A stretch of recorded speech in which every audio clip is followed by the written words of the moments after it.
Olá, bom dia amigos e amigas aqui do canal Dica de hoje. Hoje é quarta-feira, dia daquele vídeo que você já sabe que é o sem enrolação. Aquele dia que a gente responde uma dúvida que chegou na nossa caixinha do final de semana lá no Instagram. E a dúvida que eu puxei para hoje é exatamente essa no setor de saneamento. Se Copasa e Sanepar são as melhores ações nesse setor de saneamento. A gente vai responder essa dúvida, mas antes eu preciso de um favor teu. O nosso trabalho depende de você curtir esse vídeo, se inscrever no canal e avisar os amigos. Também comente aqui embaixo. Qualquer tipo de engajamento é importante para o nosso vídeo crescer e chegar a mais pessoas. Se esse conteúdo vai ser importante para você, com certeza vai ser importante para outras pessoas também. Depois da vinheta a gente já começa. Curte o vídeo e se inscreve no canal, tá bom?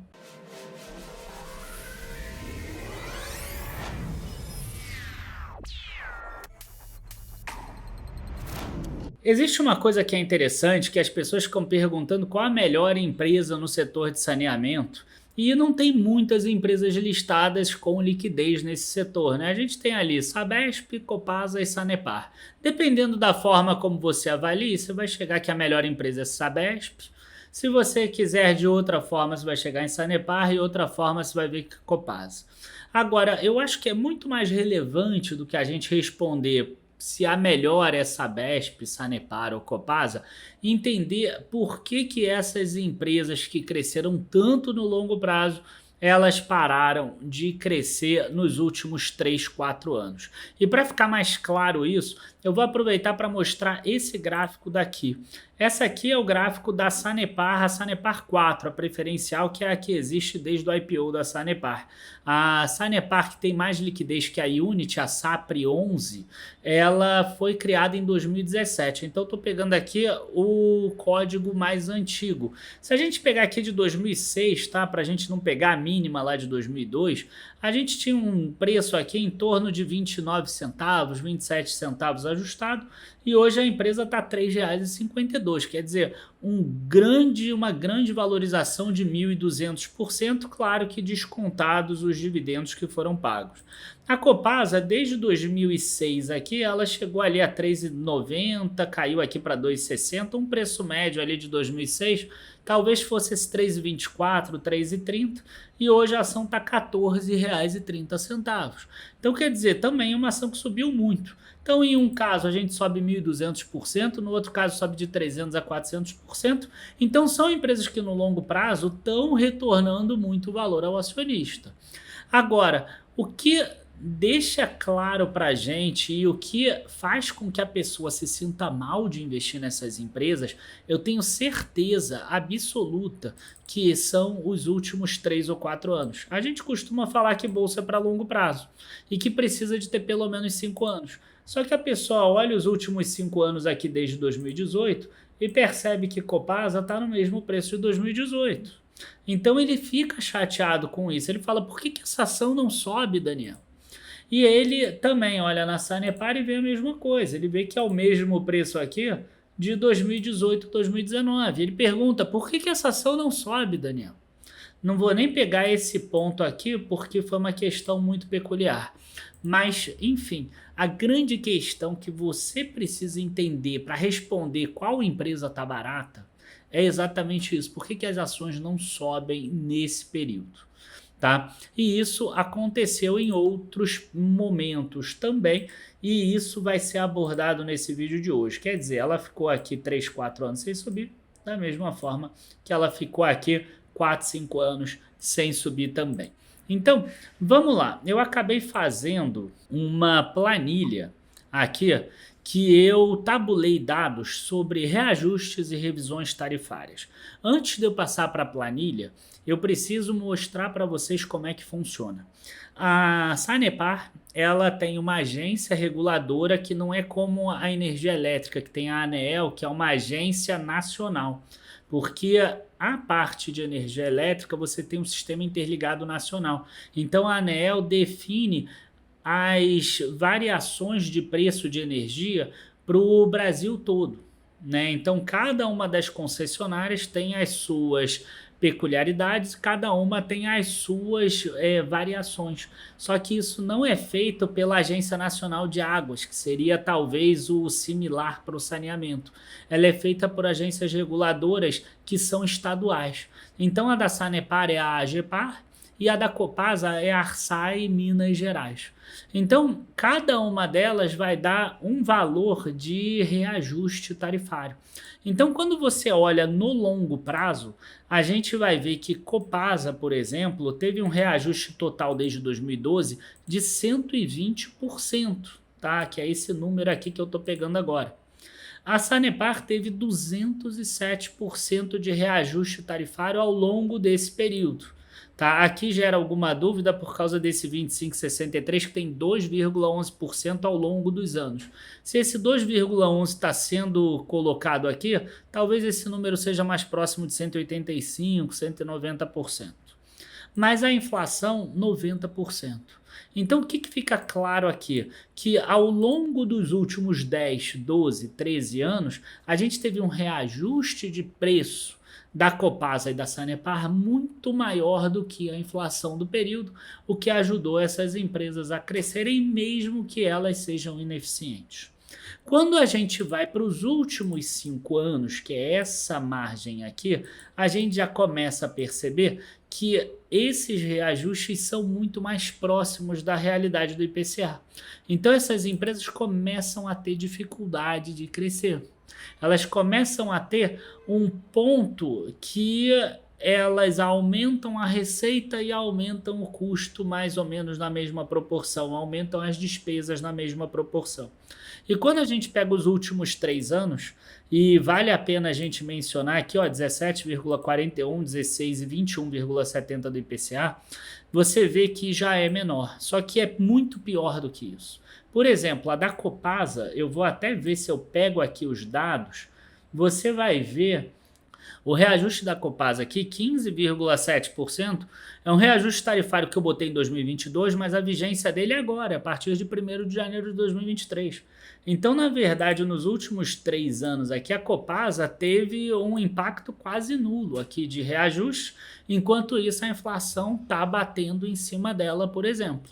Então, tudo isso faz com que os resultados dessas empresas elas caiam.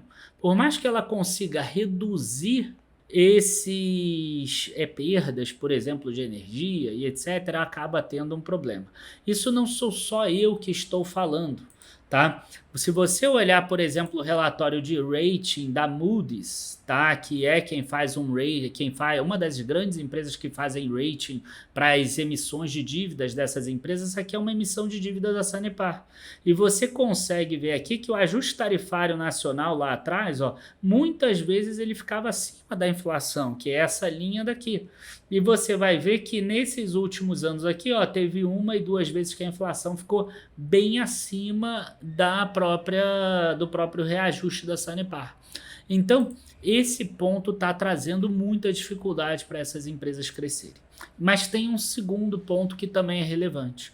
Talvez vocês já tenham ouvido falar do Marco Legal do Saneamento. E ninguém pode falar mal do Marco Legal do Saneamento. Afinal, é um direito do cidadão poder ter água encanada e poder ter esgoto tratado dentro de casa.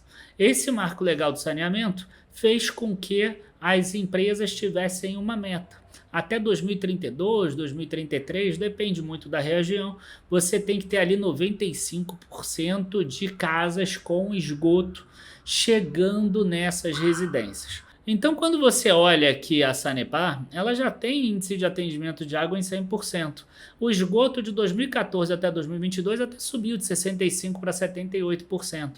Mas para chegar em 95%, você precisa chegar em comunidades tão remotas, mas tão remotas, que você precisa aumentar o nível de investimentos. E é exatamente esse ponto que eu quero tratar aqui, que é o segundo ponto importante com relação a Sanepar e a Copasa. Então a gente volta para a nossa planilha aqui e a gente entra nessa outra parte aqui de investimentos realizados e investimentos a realizar. Então de 2012 até 2022 aqui, a gente vê que o investimento da Copasa ficou mais ou menos constante. Tem alguns momentos aqui que você precisa investir mais, aí depois você gera caixa investindo menos, e aí estava em 943 milhões de reais. Então até 2020, 2021, sem o marco legal do saneamento, estava mais ou menos constante. A Sanepar até que aumentou, porque ela conseguiu concessão de novos municípios, mas a gente vê que estava mais ou menos constante. Quando a gente pega o plano das empresas para agora, para o próximo período, né, para 2023 a 2027, que é o plano plurianual, a gente vê aqui que são dados muito maiores. E eu nem vou pegar aqui os juros de capitalização desses investimentos, vou pegar só água, esgoto e desenvolvimento. A gente vê aqui na Copasa que é 1,6 bilhão mais ou menos. Tá? Na Sanepar é até mais do que isso. A gente consegue ver aqui, ó, 1.800, 2.300, 2.300, 1.800 e 1.400 caindo em 2026 e 2027. Então essas empresas elas vão ter uma necessidade de investimento muito grande, que deve fazer aumentar o endividamento delas. Então, o que a gente vê aqui? A gente vê que uma Sanepar que hoje que investia até 2020 968 milhões, em 2024 e 2025 vai ter que investir 2 bilhões e 300 milhões. Uma Copasa que era 480, 600, 700 milhões vai ter que investir 1,6 bilhões. Então, nesse ínterim, né, a gente vai ter uma pressão sobre a dívida e essas empresas acabam não subindo. E qual é a única forma delas conseguirem subir? Se as agências reguladoras estaduais conseguirem aumentar o preço da tarifa de água e da tarifa de esgoto. Porque caso contrário, se continuar aumentando de acordo com a inflação, essa dívida vai acabar aumentando, as empresas vão acabar gerando menos caixa no futuro. A gente vê que a Arsai Minas Gerais já deu um indício aí que ela vai aumentar mais, aumentou 15% a Copasa, que é bem acima da inflação, mas ela não tinha aumentado em 2021. Então quer dizer, se a gente tiver reajustes de preço de acordo com a inflação ou até abaixo da inflação, essas empresas vão ter muita dificuldade de conseguir seguir com esse plano tão ambicioso de investimento para o marco legal do saneamento. Então, assim, antes da gente dizer se a Copasa e a Sanepar são baratas, é importante que vocês saibam isso. Então por que Sabesp está crescendo tanto? Primeiro porque a gente tem um esgoto mais tratado em São Paulo e segundo porque tem o gatilho da privatização por causa do Tarcísio. Tá? Se não tivesse ali esse gatilho, ela estaria ali na pindaíba igual a Copasa e a Sanepar. E enquanto não tiver uma determinação clara que essas empresas vão conseguir, né, gerar mais lucro e elas vão ter mais receita que vai conseguir compensar esse aumento de investimento, essas empresas devem seguir paradas, tá? Assim, eu não estou falando que não é recomendação, até porque o nosso objetivo desse vídeo não é recomendar ou não. As nossas recomendações estão lá dentro da área de membros, mas é importante que vocês entendam o que está acontecendo nesse momento. O principal motivo, Copasa e Sanepar. Claro que dentro delas tem alguns motivos, né? Sanepar tem a questão com Maringá, Copasa teve a questão ali de questão atuarial, questão com os próprios funcionários que tiveram ali uma provisão ali maior em termos de plano de demissão voluntária, deu algum problema, mas enfim. Essas são questões pontuais e questões específicas. A questão do setor como um todo hoje é que ele precisa ser remunerado para fazer esses investimentos no marco legal do saneamento. Se eles fizerem esses investimentos sem ter reajuste de tarifa no mesmo porte, eles vão sofrer e vão ficar andando de lado por mais tempo. Abraços, bons investimentos. Não deixe de nos acompanhar lá no Instagram. Se você quiser botar a tua dúvida lá no Instagram no final de semana, não deixe de tentar ali. Eu sempre coloco a caixinha ou no sábado ou no domingo. Fique acompanhando a gente no @dica de hoje _7. Abraços, bons investimentos e não se esqueça, construir leva tempo. Tchau, tchau, pessoal.